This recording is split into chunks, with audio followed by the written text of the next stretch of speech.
Are we all doomed? Well, according to many, they say the answer is yes. Here in the United States and abroad, they say we will be doomed. Now, I want to address what's going on here. I want to address where this is coming from and how the American people are going to be impacted. Because I can tell you one thing. There are going to be some things in these negotiations, these discussions. There's going to be agreements made that will impact the American people for years to come. So, make sure you stick around for this entire video, and I'll explain exactly what is going on.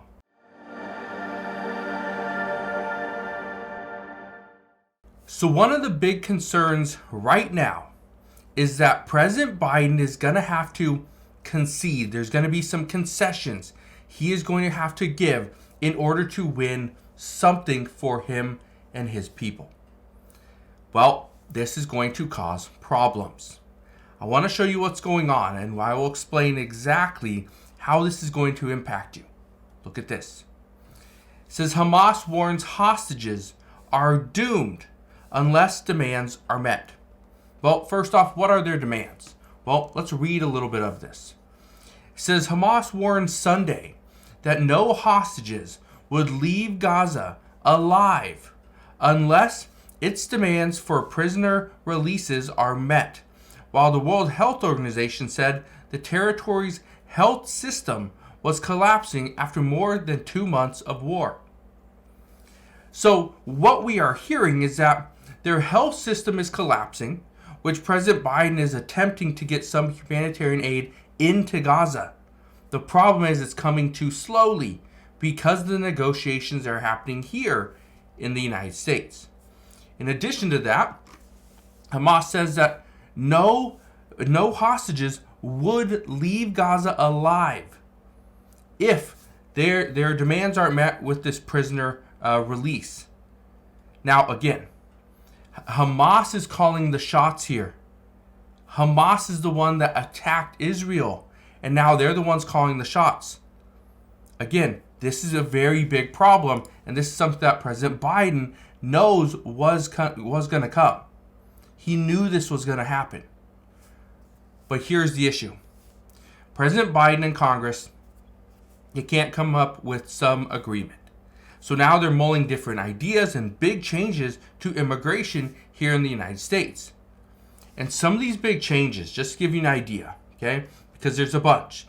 They're talking about a bunch of different things. First off, they're talking, and all these discussions are in private because they don't want people knowing what they're discussing, especially if it doesn't actually come to fruition, which means we could see people argue over something that never was going to happen, okay? And especially 1 year before an election, this is not what they want. So some of the stuff that they're discussing are asylum standards, humanitarian parole, and fast-track deportation authority, plus other things as well. But those are just some, just to name a few. So again, big things are happening there. Now, while all this stuff is happening over in Gaza, what is also happening is there's other things going on in other countries. For instance, in Ukraine. Russia is still attacking Ukraine. But that's not all. It says as the Israel-Hamas war governs the world's attention, Iran is quietly marching toward nuclear breakout. Iran really wants to go nuclear. They really want to have these weapons. Okay? And they are going to get, more. Because they are going to use Russia. Okay, Iran is going to use Russia. That's what we know. But it doesn't stop there either. This war is widening. This is what many people said they did not want. World leaders said we need to get this war under control. This Israel-Hamas war, this couldn't drag on for months. But it has. Today is December 11th. This war started on October 7th. We're more than 2 months in. And the expectation is that this is going to go at least until the end of January. And as of right now, the health system in Gaza is already collapsing. The civilians are struggling. They are raiding trucks in order to get food and medicine and whatever supplies are coming in. The trucks are showing up at their end point, and half of their stuff is gone because the civilians are stealing it while it's on the road. But look at this. It says violence escalates between Israel and Lebanon's Hezbollah. We knew this was going to happen. Do you know who is funding Hezbollah? Iran. Yeah. You know who's funding Hamas? Iran. Yes, Iran is funding a bunch of these different groups, and we'll get to that in just a second because Iran is not going to back down.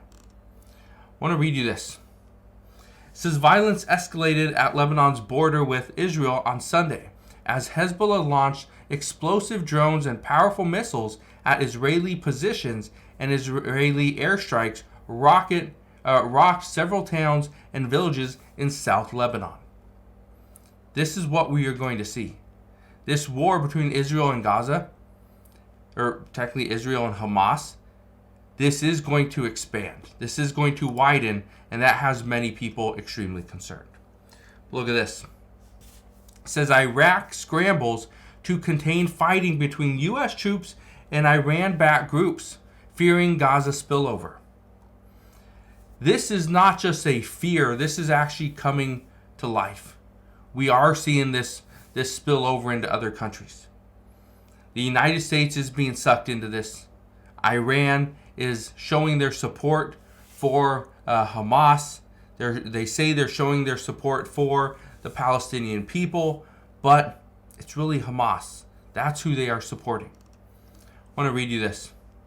It says dozens of attacks on U.S. military facilities by Iran-backed factions in Iraq over the past 2 months have forced the government in Baghdad to perform a balancing act that is becoming more difficult by the day.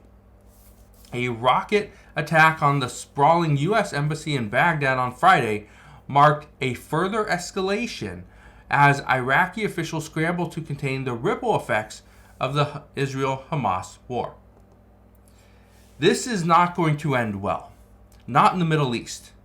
And this is what many are concerned with. This is what Saudi Arabia is concerned with.